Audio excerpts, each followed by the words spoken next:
Quando as pessoas veem os meus resultados, minhas mudanças, muitas vezes não imaginam tudo que eu passei até conquistar as coisas que tenho. A verdade é que por trás de cada ser humano existe uma história. Mas o que difere uns de terem resultados e outros não, é tomar as rédeas da própria vida, é ter autorresponsabilidade e escrever a sua própria realidade. Cresci e vivi até os meus 26 anos no subúrbio do Rio de Janeiro, com a minha mãe se dividindo entre 5 empregos para me dar a melhor educação possível. Nunca me faltou absolutamente nada, mas para viver a vida que eu tenho hoje, eu precisei agir e, sobretudo, não aceitar as circunstâncias.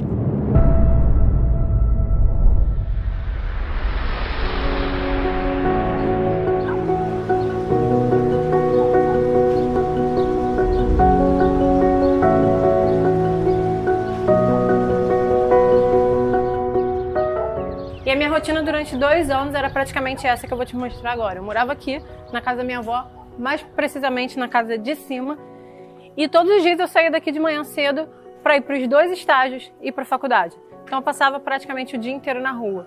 Se você conhece o Rio de Janeiro, eu saía da zona norte do Rio de Janeiro, de Ramos, né, para ir para a Central do Brasil. Um estágio era na Central do Brasil, o outro estágio era na Carioca. E eu estudava na zona sul do Rio de Janeiro, que é em Botafogo. Ou seja, todos os dias eu cruzava a cidade inteira para voltar para casa.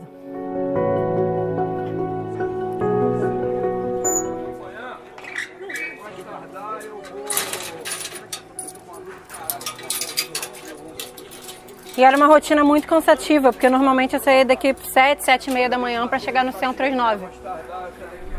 Muito preocupada eu ficava, porque ela saía daqui para ir de trem, né? E eu sempre me preocupando com ela por causa do trem, achava melhor ela ir de ônibus, mas ela não gostava de chegar atrasada nos estágios, na faculdade, ia de trem, de ônibus. Não ia de ônibus, ia de trem. E eu me preocupava, só tinha sossego quando ela voltava e cruzava o portão, quer dizer, graças a Deus, Fernanda já está em casa.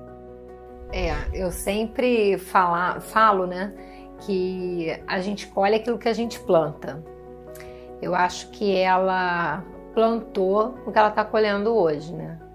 Ela sempre foi uma menina muito estudiosa e ela não poderia colher algo diferente, né? Então, como eu estava dizendo, todos os dias às 9 eu saía daqui para ir para o meu primeiro estágio, que era na Central do Brasil. E eu ficava lá até por volta de 1h30 para almoçar correndo, porque 2 horas eu já tinha outro estágio, que é cerca ali de 3, 4 estações de metrô. Não sei se você conhece o Rio de Janeiro. Um dos estágios era na Central e o outro estágio era na Carioca. E nesse segundo eu ficava até 6 horas da noite para sair de lá, comer alguma coisa e correr para a faculdade, que eu fazia faculdade à noite em Botafogo. E voltava para cá todos os dias por volta de 11 horas da noite.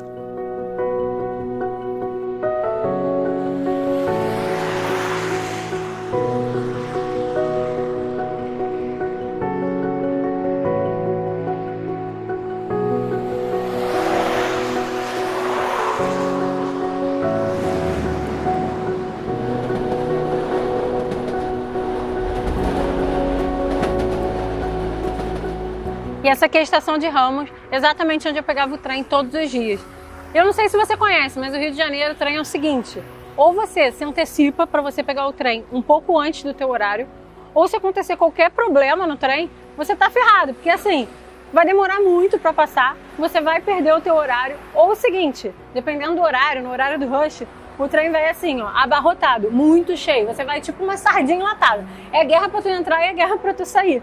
E é exatamente isso que acontecia. Então eu tentava sempre me antecipar e sair, tipo assim, uns 30 minutos antes de casa, para eu poder conseguir chegar no horário e não ir para o trabalho igual uma sardinha enlatada. Eu conheci a Fernanda no estágio na SEAP, né? Nós começamos a estagiar juntos. Inicialmente eu não gostava muito dela, porque ela falava muito, mas a partir daí tivemos várias experiências juntos, fomos amigos, né? Nosso estágio era um estágio muito pesado, né? Muito denso, e depois a gente tinha a rotina ainda de faculdade, né? Nós fazíamos a mesma faculdade, depois disso ainda ficamos em 2 estágios iguais, então assim, nossas vidas, né? E a amizade começaram a de certa forma, coabitar, né? Então, assim, eu era testemunha dos sonhos dela, da vida dela, e ela da mesma forma com os meus. Minha rotina com a Fernanda era bem próxima, né? Assim, a gente chegava no estágio 9 da manhã, depois almoçávamos juntos, compartilhávamos marmita, aí depois íamos para outro estágio, né? No jornal, já saímos da SEAP, depois almoçávamos juntos, íamos para o estágio no jornal. Depois disso ela ia para a faculdade dela, eu ia para a minha, mas assim, a gente continuava se falando por WhatsApp, no grupo. É aquilo que eu falei, né? Nossa vida é como se nós nos tornamos uma família, né? Todo o grupo de estagiários e tudo mais, de chefes. Então, assim, nossa vida era o tempo todo se falando, o tempo todo.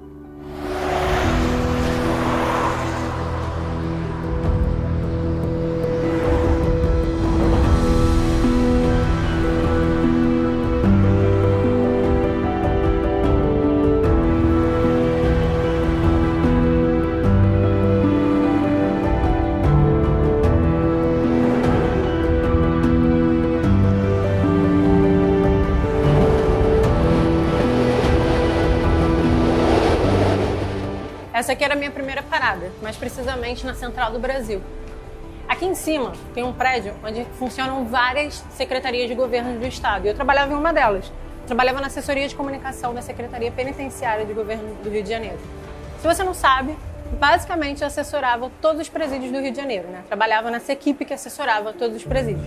E quando eu não estava aqui na Central, a gente estava em Bangu. Se você não conhece, aqui no Rio de Janeiro, em Bangu, funciona o complexo penitenciário. São vários presídios que funcionam lá dentro. E, cara, nessa época, como eu morava com a minha avó, ela simplesmente pirava todas as vezes que eu estava no estágio. Muito preocupada, porque os estágios que ela fazia em cadeia, né? E ela muito novinha, e eu ficava muito preocupada mesmo. Mas ela sempre teve firmeza no que queria e dizia que estava tudo bem, me tranquilizava, mas eu estava sempre preocupada. Sempre ligando, às vezes até interrompendo ela na rua, perguntando como é que estava. Mas assim, eu estava trabalhando dentro de um ramo que eu gostava de trabalhar com comunicação, mas ainda assim eu não me sentia 100% enquadrada, sabe? Não me sentia que eu estava no caminho que eu queria estar. Mas era aquilo, né? Daqui, quando acabava sempre esse estágio ali por volta de 2 horas, eu ia pro próximo estágio, onde eu vou mostrar para vocês agora onde é.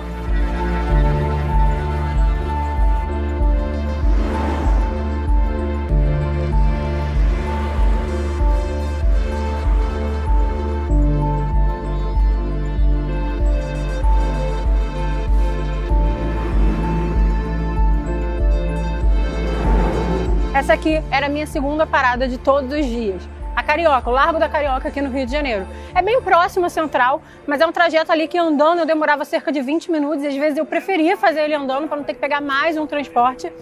E de transporte, em coisa de 5 minutos você está por aqui.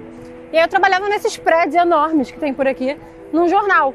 E era uma função completamente diferente do que eu fazia lá na assessoria, tá? No jornal eu trabalhava construindo reportagens dia a dia, nem sempre eu estava dentro da redação. Às vezes eu estava na rua, catando personagens, catando reportagens e fazendo matérias mesmo, né? Tudo sempre dentro dessa área de comunicação, que eu sempre amei.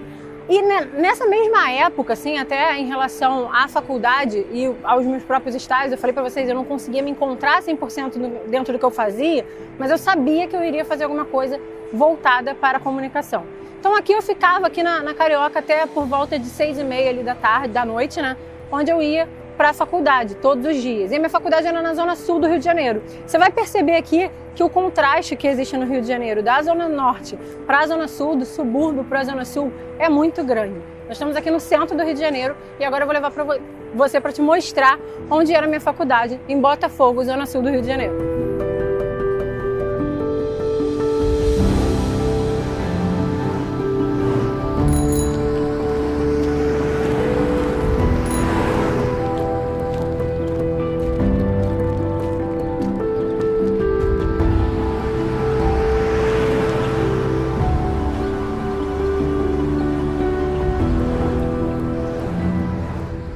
E aqui acontecia a minha última parada todos os dias, na minha faculdade, na faixa, na zona sul do Rio de Janeiro. Vamos lá dentro para poder mostrar para vocês como é que é.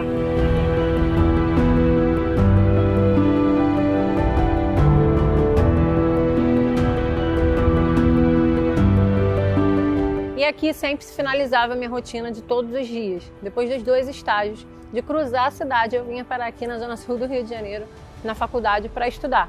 E isso aconteceu durante 2 anos e até o final da minha gravidez. Até os 9 meses de gestação, eu trabalhei e estudei e vinha para a faculdade todos os dias. E por que eu fiz isso? Muito porque, como faltava muito pouco para eu acabar a faculdade, eu não sabia se eu conseguiria acabar, de fato, depois da gravidez, né? Antes não, depois da gravidez. Eu não sabia como seria a minha vida dali para frente, né? E a gravidez foi um marco na minha vida. Eu costumo falar isso, que eu renasci após ser mãe, porque eu não esperava que muitas coisas iam acontecer. A gravidez foi um divisor de águas na minha vida, porque assim, primeiro porque eu não estava esperando, era algo completamente fora do planejado, para mim e para todo mundo. Quem que está ali no curso normal da vida, que se forma, que está prestes a se formar, faltando meses para se formar, e engravida. Então foi um susto para todo mundo, inclusive para minha mãe. E eu lembro, no momento em que eu contei isso para ela, né, no momento que eu falei da gravidez para ela, a primeira reação dela foi: bem, então você engravidou agora, você ainda não tem, né, a sua vida estabilizada como todo mundo espera e como todo mundo esperava de mim.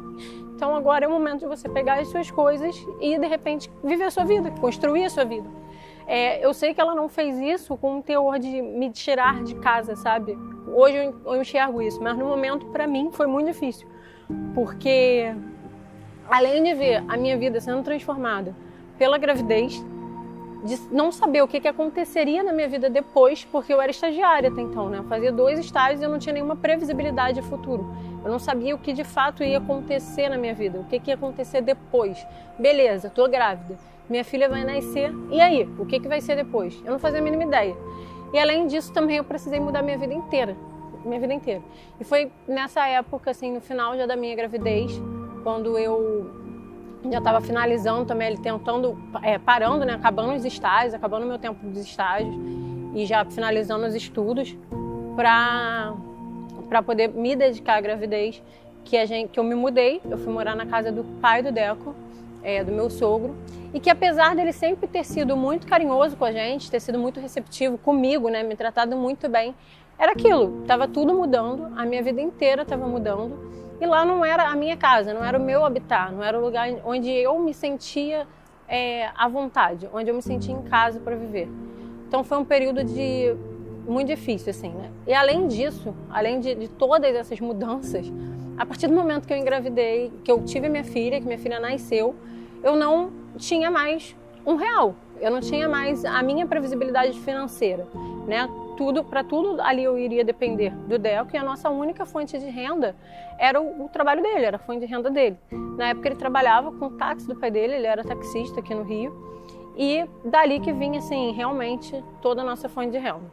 A preocupação, porque ela tão animada com os estudos, com a faculdade, e de repente, sabe, uma gravidez, né, atrapalha um pouco, mas ela foi muito lutadora, firme, e foi linda a formatura dela, grávida, de barriguinha, emocionante, ficou linda.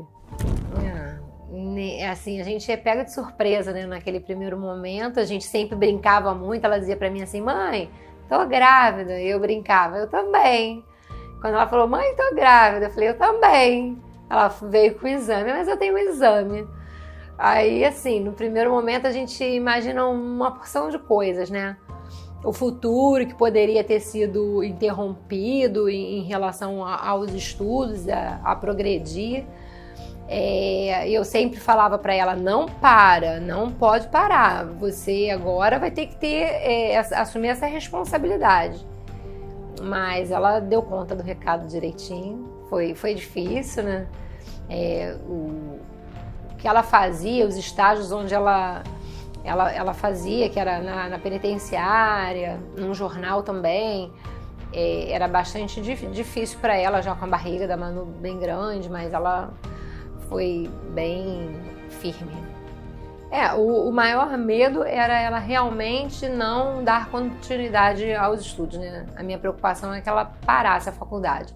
Já estava finalizando, né, no último período, e eu temia que ela, por conta do cansaço da gestação e tal, ela viesse a parar. mesmo eu querendo ser parceira, eu tinha preocupação de orientá-la de forma correta para que ela pudesse não se apoiar apenas em mim, mas que ela pudesse ver em mim uma pessoa que ela pudesse contar, mas que ela pudesse também, a partir dali, seguir em frente. Eu incentivei muito ela a sair, porque eu achava que ela e o André juntos, eles poderiam conquistar o que eles conquistaram hoje. E se ela tivesse comigo, ele não teria tido a oportunidade de viver o dia a dia com a Manu e com ela também, né? Vendo as necessidades, suprindo as necessidades, ele ser o supridor das necessidades dela. Então, eu incentivei, porque esse primeiro momento era muito importante, eu acho que isso para a vida deles. Foi durante o almoço, né? Ela me levou para um restaurante que a gente já costumava almoçar. Aí ela, naquele dia especial, ela estava super séria, né? Quem conhece a Fernanda sabe que a Fernanda é agitada, a Fernanda fala muito, ela está o tempo todo falando da vida, dos sonhos, do trabalho, do que ela vai fazer na faculdade, na casa, da família. E aí naquele dia a gente estava almoçando e ela falou: Mário, tô grávida. Na hora assim, foi um choque, né? Qualquer pessoa que está se formando, que tem os planos, né? Foi logo no período da formação, né? Que foi em 2015. Na hora deu aquele choque, assim, meu Deus, o que vai acontecer com ela, né?